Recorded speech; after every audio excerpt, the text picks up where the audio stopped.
Hello, everyone. Welcome to another episode of The Written Compass. I am super excited. Y'all know that I do not often have guests on the podcast. And so when I do, it is very intentional. And I am going to kind of celebrate myself for just kind of saying, you know what if, and reaching out to the amazing human that is going to be joining us today. And he said yes. So I'm super excited to welcome Philip Shepard. Thank you so much for being here today. How are you? I'm super excited to be here today. It's a delight. Thank you for reaching out. For those of you who potentially, if you're in my circle, you probably know who this human is. But just in case, I want to do a little introduction, and then he and I are just going to dive right in. Philip is recognized as an international authority on embodiment. Does that word sound familiar? I say it all the time and use it all the time. But he is the authority. I'm going to get him to talk about how that feels to have that word used with that. He's the author of 2 amazing books and hopefully more to come that we'll talk about today. New Self, New World, which was published in 2010, and Radical Wholeness, which was published in 2017. Both books lay the foundation for the embodied present process, short for TEPP, which is a unique set of practices that Philip developed for uniting the anxious, restless pace of the intelligence in the head with the deep, present, and connected intelligence of the body. He travels the world teaching this process through workshops and runs lots of programs. We were just talking about these things before we got started today. He trains and certifies other facilitators in this embodiment process. Welcome, Philip. I'm so excited to have you here. And I want to start with, what are you writing right now? It's more that I'm being written. There's a book that is nudging at me, and it's my writing. I write to discover. I write to bring things into relationship. I write in order to find my own clarity, and so it's not that this book is in the background waiting to be written. It's that the adventure beckons, and I'm just hoping to set foot into it this summer sometime. Amazing. And I love that you said that, because I, as a former English teacher for years and years and supporting so many humans around their words, and now helping heart-centered people who also feel that, know that a book is talking to them, I personify our words a lot, and the relationship and between our messages and the things that kind of bubble up. And I love how you approach it from that place as well. Talk about what that looks like for you in the books you've written, of how you were able to be in that nice back and forth relationship of the words teaching you trying to support the words, so on and so forth. Yeah, I mean, in my case, with New Self, New World, I was ambushed by the book. No kind of intention of writing a book, and I was on holiday with my family, which we don't do, but there we were, and I sort of decompressed for a couple of days, and then at like 6 o'clock in the morning, I was as wide awake as I've ever been in my life, with this first line of the book in my head. And I sort of lay there in the dark, and the first chapter began to form itself in my mind, and then a sense of the next 2 chapters. And I was just, so the holiday was spent, Dad was staying back while the family went out and visited various places. It was an obsession, and it was an obsession that carried me for 10 years. And people say, oh, how wonderful that you were able to persist for 10 years. And that wasn't it at all. It was excruciatingly painful not to be writing. It was this soul need that was drawing me forward. I love that. And every aspiring writer who then becomes a published author that I have the deep honor of working with, shares that similar story of it was something was always there. They were always feeling or saying things like, well, that's going to be a chapter in the book one day. Or if I ever write a book, here's what I feel like, here's what shows up, here's what it's going to be. They have other people who say, have you ever thought about, writing a book, which I'm sure you've had that as well. And I think it's interesting because coming from the world of education, writing is often not remotely taught to us in that way. It is a very, you don't know things, right? Let us give you structures and rules and guidelines, all well intentioned, right? All very well intentioned. But it's the idea that we can't put words out there without knowing these other things. I'm curious if you have any like memories from those school days or what writing looked like then for you, if you wrote it all in school, and then like compared to now on how you approach it. Yeah, no, school days. School and I didn't do that well together, if I may Not say. surprised by that. Yeah, it was.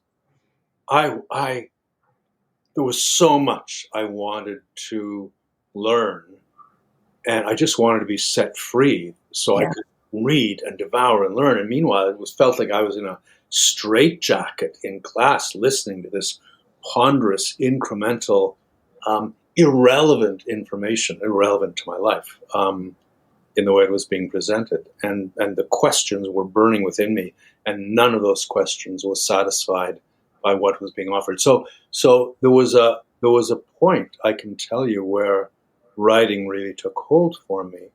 I was wrestling with some question, and there was a blank piece of paper, and I just started writing. So what's this really about then? And like writing to myself in the second person. And it was so liberating and so alive that I never stopped doing that. Mm, And yeah. on the other hand, I mean, you speak of structure and all the rest of it. I had a sort of fanaticism for words. I had, logomania was familiar to me. I really did. I hate to admit it, but I really did read dictionaries. I loved usage and abusage, and all books on striving to be able to wield these tools of language with a delicacy that would enable me to circle the wagons. Mm. And when I say circle the wagons, I mean I don't I don't think the writing I do, even though it's nonfiction, the writing I do isn't about um, uh, presenting in words the facts as I see them. It's really about a spiral that circles what cannot be said, and in that responsive spiraling, hopefully the reader will sense that, and for themselves in their own way. Yeah, absolutely. And I think that's part of often what is missing in the writing that we get asked to do in more straitjacket settings that school can often feel like is we don't have that sense of a relationship with the reader because the reader is the teacher, right? We don't actually, our words aren't actually going anywhere legitimately. And I think that's such a missed opportunity because I think, yeah, these words are on the page, but when you brought whatever you brought to them to breathe life into them and help them come to fruition as they were informing you and you were informing them, and then I am the reader bringing all of me to it, and as I read those words, there's this beautiful new meaning and construction that gets to happen that maybe you intended for me to experience and maybe not. Have you ever had a moment where someone has reflected back to you? I know the answer is yes, but I'm going to ask it anyway. Where someone has reflected back to you, something you've written, and they just took it in a whole different direction than you ever intended or imagined or You know what I'm asking? Like, Yeah, and that's, that's one reason for, like, the spiral, right, rather than trying to hand the reader what you want them to take from it. right. You can't make anyone think a certain thing or feel a certain thing. It's a co-creation. Reading is a co-creation between you and the author, and in the process of writing, there's a long, imperceptible transition on my part from being a writer to being a reader. Mhm. So I am, at the outset, I am just writing for myself. I'm trying to bring my clarity, and I I tend to edit endlessly, and in that process, more and more, I'm becoming a reader, and then in that in that journey, I'm sensitizing to little bumps, and, oh, there's a little bump, and how can I?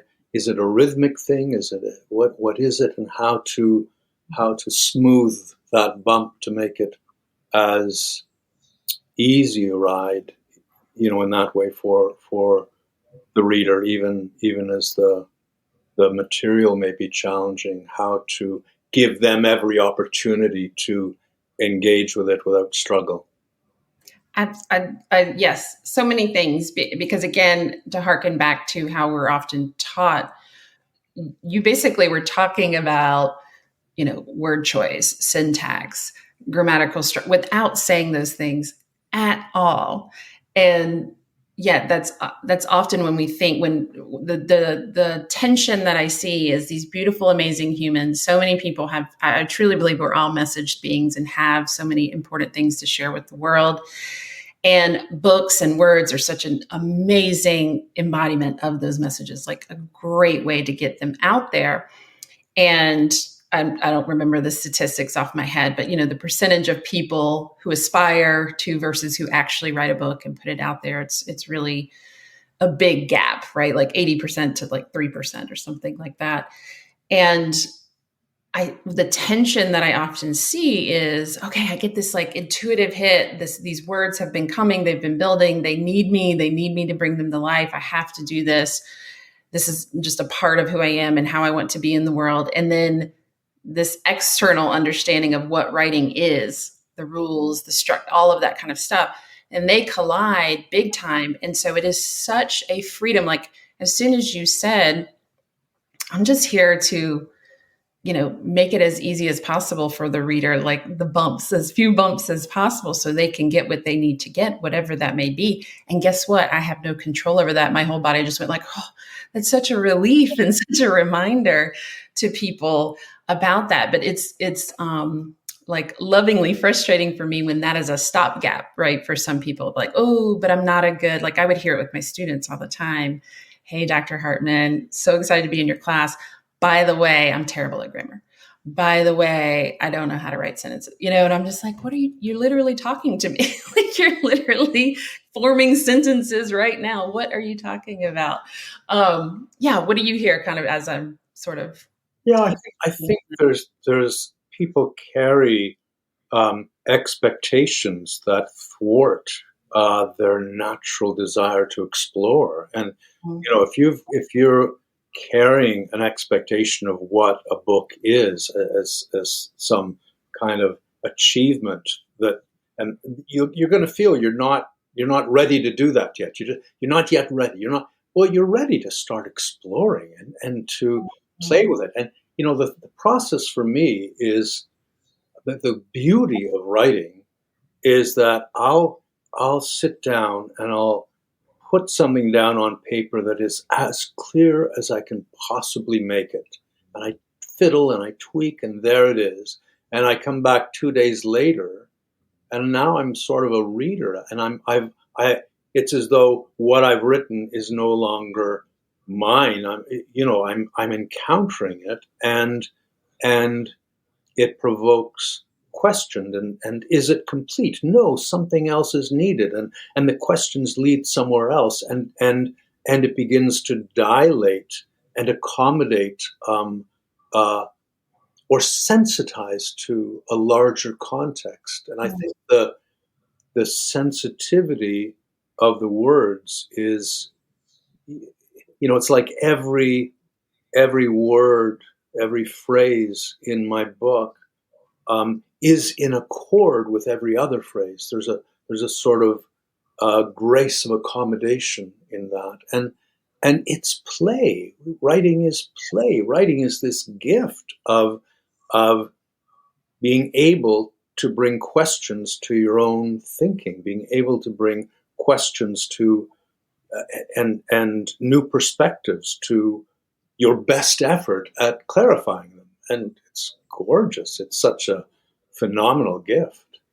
It's an amazing gift. Like, I can't ever express enough. I don't always know how it's going to show up, but when we put our words out there is going to be a moment where someone receives them and speaks that back to you, whatever they received, in a way that you cannot fathom. But thankfully, when you say yes to your words and you put them out, like, that's your job.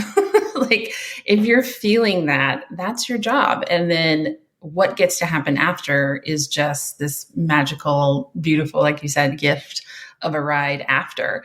And I I'm wondering how, because I want to kind of connect this to what you do write about, wholeness and embodiment.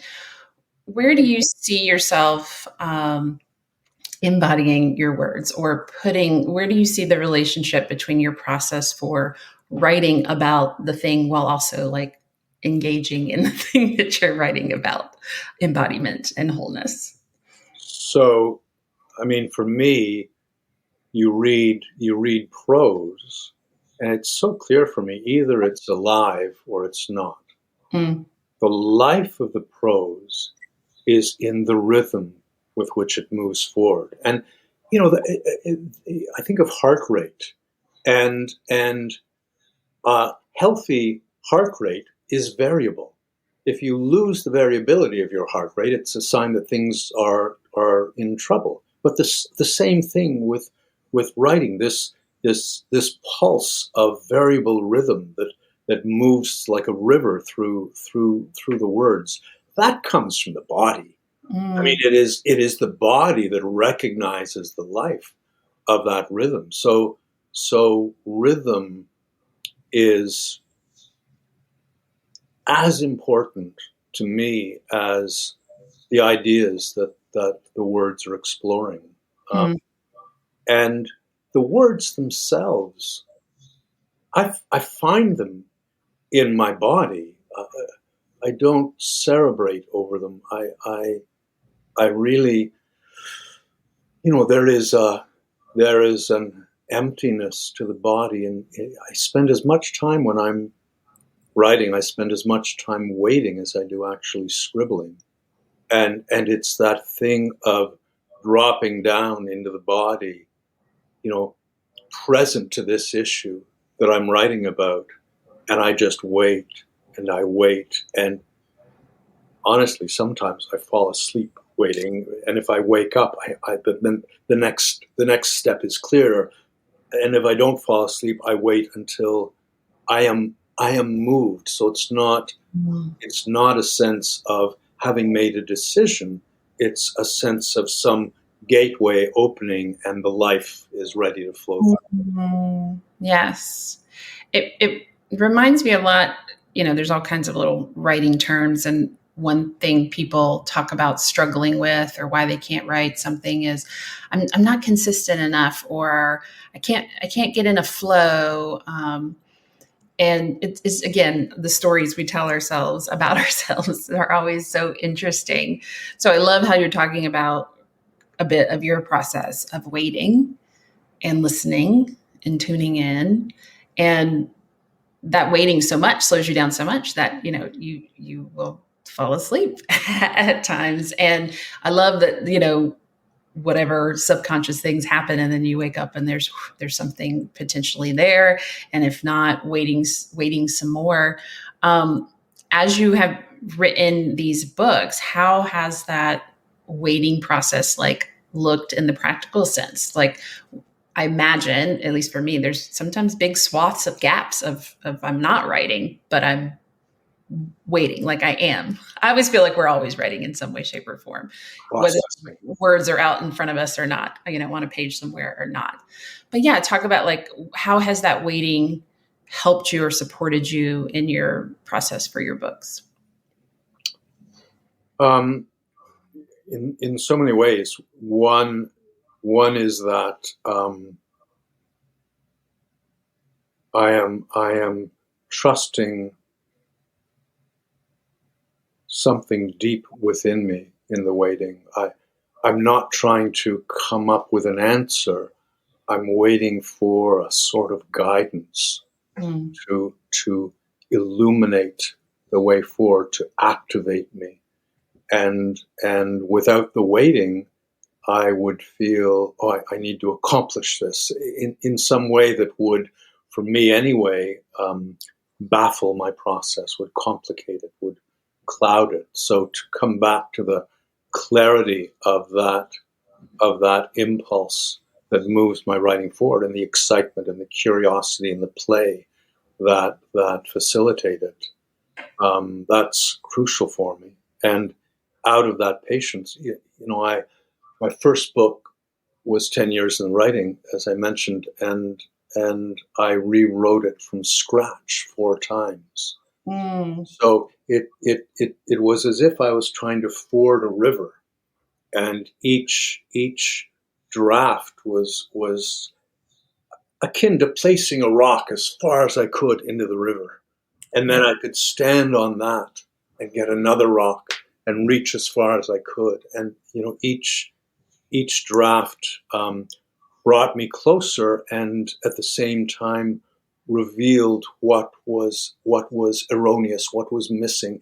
And it's eventually it's like a the the book in its potential is like a ball of string, and what I'm looking for is the end of the string that leads to everything else. And so part of the that process was getting my mind around this ball of string to find that one thread that would lead to everything else that was part of it. I love that. And I love how you were writing your way to that Absolutely. versus trying to think your way, right? Trying to be in the cranial brain and think your way there. And then you can write, right? Like that's often we think that's something, unfortunately, we think we need to know and then we can do. Yeah, and the whole, I mean, I know it works for some people, but that whole um, thing of, well, you've got to map out your book and the chapters and the subsections, and it doesn't work for me. I feel my way forward, and I trust the life of that, and I trust that that life will carry the reader in turn. Absolutely. I agree. I think the people that I tend to work with, and then my own process as well, is it is a transformative experience. Like I am experiencing myself through my words, so that hopefully someone else can have their own experience, whatever that may be. And it's just, I'm glad those other things are out in the world, and write your book in a weekend and all that. Or exactly, we kind of make faces. I'm like, okay. I mean, you're probably not going to write your book in a weekend, but I'm glad that exists for people who want that. And what has been your experience allowing yourself to take what's on the inside and putting on the outside? What do you feel like it has done just for you in your journey? Well, my the big issue in my work is presence, and how we deprive ourselves of it, and how we are conditioned out of it by our culture. Um, Now, your culture, it's like water to a fish.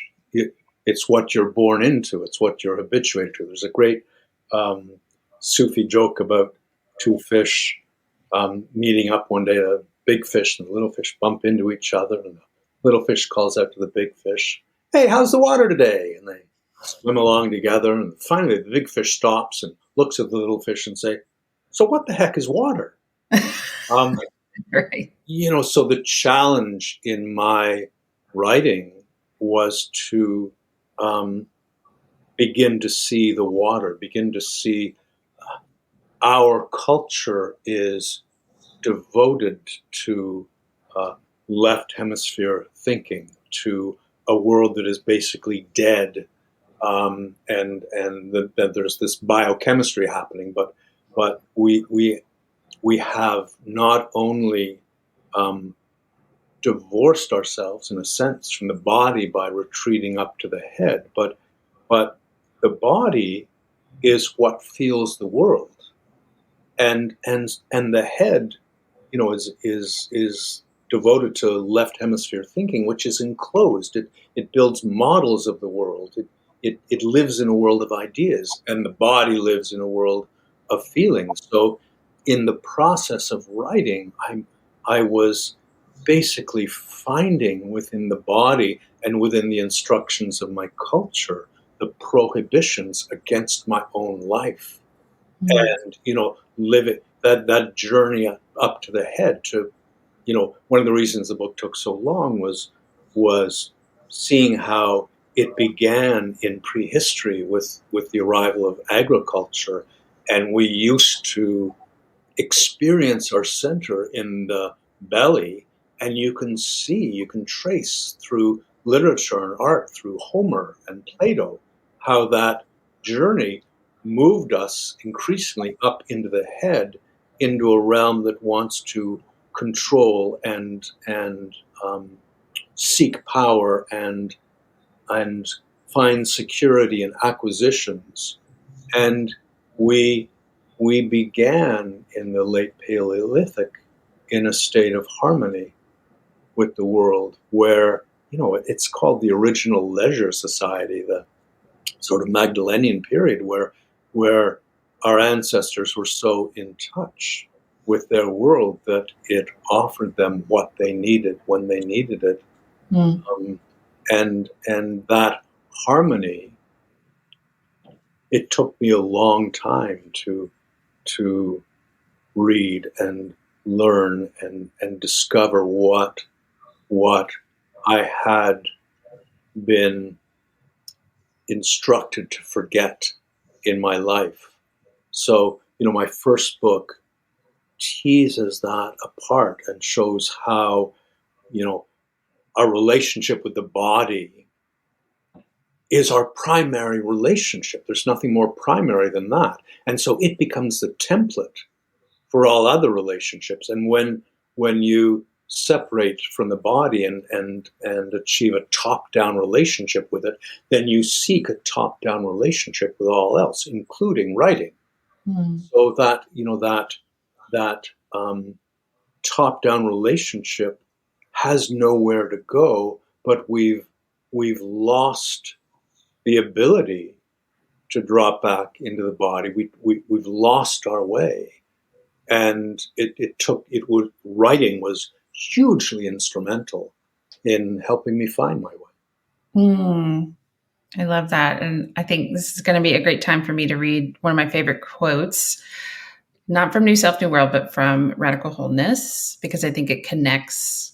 And I love that you shared the process, because it makes sense that that first book needed a lot of space and time, because you were literally learning and discovering and figuring and writing your way to learn alongside what you wanted, how you wanted to share that. And so, um, that's a different kind of book, and how amazing. And I love that I don't know if you see it as a foundation or umbrella to the others, but I'm guessing Radical Wholeness did not take as long to write, because you kind of like. Yeah, New Self, New World took 10 years. Radical Wholeness took 5 years, Yeah. and my third book, Deep Fitness, took about a year and a half. Yeah, isn't that interesting? Yeah, and because of that, you can almost see yourself. You're learning your process, what supports you, and obviously they're different books and require different things. But I think one of the power things is for people to figure out what their process is for taking what's on the inside and putting it on the outside in any kind of communication. But the quote that I kind of, as I was preparing for today, that I pulled is this one: "Wholeness isn't a destination or a goal. It is beginning that can only be initiated with a surrender to the present and a sensitivity to what is asking of you right now. I don't know how often you go back and read and use your words. I think it's always a fun experience for someone to quote you in front of you. So, if I may, tell me what shows up as I share that. What shows up is that, I mean, it's sort of a large context, but in mythology, there are these two central characters that, of course, are our inner nature, and one is the tyrant, and the other is the hero. And the tyrant, Joseph Campbell describes as the man of self-achieved independence. And it's such an evocative phrase because I can't think of a more accurate depiction of the American dream than self-achieved independence. We are chasing the tyrant's fantasy, and it is a fantasy. Mm. There is, for example, no such thing as independence. You can search the cosmos for an example. You won't find one. Everything leans on everything. Everything depends on and influences everything. And, the hero is described by Campbell as the man of self-achieved submission. So that surrender um, is not a surrender to tyranny. It is a surrender to your fullest reality and to what that is asking of you. And I Mm. think each of us is born with an utterly unique cluster of gifts. And no one's been born with your gifts or my gifts or anyone else's. It's such a unique um, amalgam of sensitivities. And I believe the world is whispering to each of us Mm. every moment to put those gifts into service. And that, the surrender to your fullest reality is at the same time a surrender to what the world is calling forth from you, what the world is asking of you. And, our bodies, to come back to the body, have been neglected in our allegiance to doing, being and doing, and being is an afterthought. Because what's important is what we're doing and accomplishing, and to come back to the body is to surrender to its true nature. And when I think of being, I think of 5 qualities that that all of being shares. So um, being is fluid. Everything is in flow, and the body is in flow. We're 66% water, and there's an inner ocean, but we clamp against that. We cordon off the body. We compartmentalize it. We lose our fluidity when you surrender to that reality. So it's never a matter of accomplishing something um, that you need to reach for. It is here. This is your reality. You're fluid. Can you feel it? Can you surrender to the body's fluidity? And when you do, your that unlocking of the body's energy tends to settle onto the earth, and then you're grounded, which is the second quality. And we are, from the day we're born, we are at rest on the earth. But in our culture, when's the last time you felt yourself truly at rest on the earth? We have sundered that relationship. And when you do feel that settling back onto the earth, the body's spaciousness begins to open. And again, spaciousness is the nature of being. You can look inside a lump of coal with a physicist's eye, and it is mostly empty space. But our bodies become congested and consolidated. They become thick, and to feel the emptiness, the spaciousness of your being, is to make room for your relationships with the world to be Mm. blossoming within you, to be moving you in every moment. And when that spaciousness opens, and again, it's a surrender that enables that, you you can begin to feel your center. And what we've done in our culture is we've tried to locate our center in the head, And then we wonder why our lives are off balance, and to come back to the body and feel your center there, then you can begin to attune to the world and recognize its harmony and join that harmony in the work it's doing. And so attunement is the fifth quality of being for me.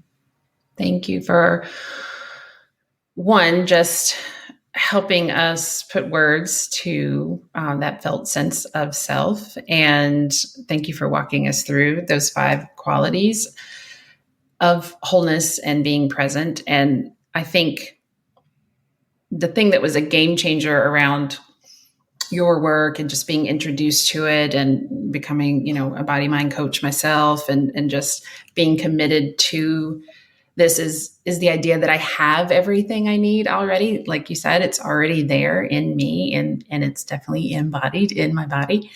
And just what are the ways and things that work for me to constantly come back to that? I love myself asking myself the question of what is being asked of me right now. What do those parts of things that I'm noticing, what are they saying? Giving them a voice, because they are communicating. It is communicating to us, and it's this beautiful, like you said, creating space. It's a embodied separation to me in some sense, because I do have to kind of like step. People can't see this, but I'm sort of stepping back and separating my hands, and yet it's a part of me. But creating that time and space to reflect and look back at myself, look within. It is a antithesis to what we have been taught, and I am forever grateful that that's something that I have learned to do. And of course, it is a practice. It is not a perfect. It is a constant, ongoing. So, yeah, thank you, I think is the, the word I want to say there. I'd just like to, maybe it'll be helpful to some of your listeners, just to clarify.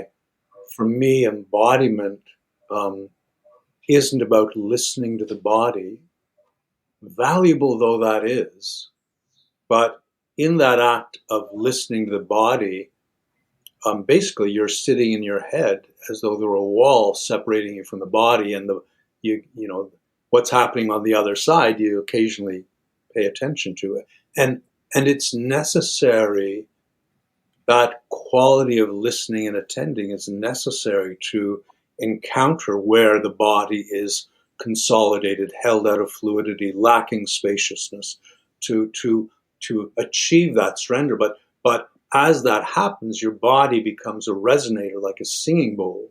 And then you're no longer listening to the body, you are listening to the world through the body. That is such a countercultural thing, because we're taught that we are alone. And the consequence of feeling alone, even though we are held in the world's companionship at every moment, is that our number one job in life then becomes to organize the self. And so we seek well-being by organizing ourselves, to win, to feel good, to be successful. And we organize everything. We organize our thoughts, our bodies, our emotions. And for me, that is an impediment to presence, because as I feel it, being present is the experience of feeling myself being organized by the present, being touched by it, informed by it, guided by it. And so that, I speak of my truest thinking as co-rational thinking. Yeah. What I mean by that is that I'm not thinking alone within my head. Through the body, I am attuning to the world and thinking hand in hand with it. I love that. It's recursive. It's side by side, and I think that deeply connects with what you shared around your process for writing and giving us and sharing these messages. And it's ongoing. It's never ending, and I personally love that. I'm sure it's frustrating for some people, but it's like, oh yay! Like I get to keep going. I get to keep growing and deepening and having this beautiful internal infinity symbol kind of happening. Yeah, and what could be more wondrous? It doesn't stop. It keeps unfolding. Yeah, absolutely. I want to come back to the idea of exploring. I know you've got some things coming up. You've already shared that you're kind of in a recursive process with the potential next iteration or words that are showing up in a potential book. Talk to us about other things that are going on that people will want to potentially check out and get connected to you with. What have you got going on? Yeah, I a few things come to mind. I've got a course that is a couple of courses launching on June 1st, which will be on the website. Okay. I've got workshops in the States coming up in Chapel Hill, in Ohio, and the West Coast in the fall. And I'm off to Europe on May 14th to hold workshops in Vienna and Amsterdam and Oxford, and a retreat, 4-day retreat in Dublin. If any of your listeners are close to any of those, it'll be a delight to share the work with them in person. And I've got a facilitators training that's booked for that begins next October. So it's a year-long program where we get together for 3 5-day periods over the year. And we have a weekly Zoom call where there's a new practice and a discussion. And it is such a rich, rich experience. There is such a quickening to these issues and to what the body holds, and deepening into its mysteries and clarity. Those are the main things that popped in. Just a few things going on. Yeah, yeah. As always. And I love how it's so many layers, right? People can have access by, following you on social media, email, you have your website. And of course, we'll put all of these in the show notes. We'll have links and everything. But embodiedpresent.com is a great way to get connected to Philip and all of these amazing events. I love how there's opportunity to experience just for yourselves, and then also the opportunity, if you are a person who supports others in some of these things and want to deepen that ability and want to facilitate this process in some way, you've got those opportunities as well. So it's not often, there's plenty of businesses out in the world, especially in the kind of online sphere and in-person sphere. And so I always love when people have created and developed something that's really aligned, really in tuned, and just feels like an outward representation of what you are here to do in the world. So thank you for continuing to share your gifts. Are there any final things you'd love to kind of share with our listener? Maybe sometimes I ask if there's someone who's pondering writing a book or putting their words out there, anything you'd love them to know. Yeah, there's one thing that might be helpful. Everything is known through the body. They've shown even how abstract ideas are known through the body. We know our world because we've bumped into the counter, and so we know what it is. I've got a 1-year-old granddaughter, and to watch her, she's just touching, tasting, encountering everything. And so to understand that ultimately we know the world through the body is to open to the possibility of letting that power move your words. And it's one thing, there are so many amazing things in Shakespeare's writing, but the thing that strikes me most saliently is his language is embodied. The world is alive with bodies, and the body might be the sea contesting with the winds, which is, but it comes to life because it is embodied writing. And there are contemporary authors that do the same thing. There's an author, Claire North, who has a trilogy, Penelope's Song, and I was blown away by her writing, and I realized at a certain point, that the writer part of me really wanted to understand what the heck she was doing, writer.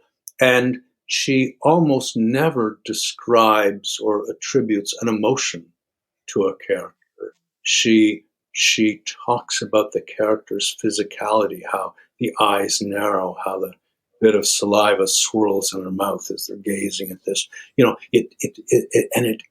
that power is one that we tend to lose because we live in such a disembodied culture. And to trust the body in that way, and to trust what it knows and how it feels and what comes up through it as you're writing, I think enables the writing to come to life in a very special way. I love that. I think trust has shown up a couple of times in our conversation, and trusting the words as they are showing up. They may not be the final words, and they're showing up for a reason at this time. So I love that. I love all of those reminders. And thank you so much, Philip, for joining me today. It was a great pleasure. Thank you all for tuning in, and we will see you next time on the next episode. Thank you so much for listening to this episode of The Written Compass. If you are enjoying this content, do me a favor and go and review the podcast. This allows me to share and get these messages out to the people who really need them, who we want to read their books in the future. You can also go and share your thoughts and tag me at Shana Hartman _ on Instagram. Again, this is just a way for us to get connected and share the writing love. And if you know that you are ready to write your book, that message that's been burning inside of you for a long time, then I want to talk to you. My team and I want to talk to you. Head on over to shanahartman.com and click Work with Us. From there, you'll see an application to explore and see if writing your book is your next best step.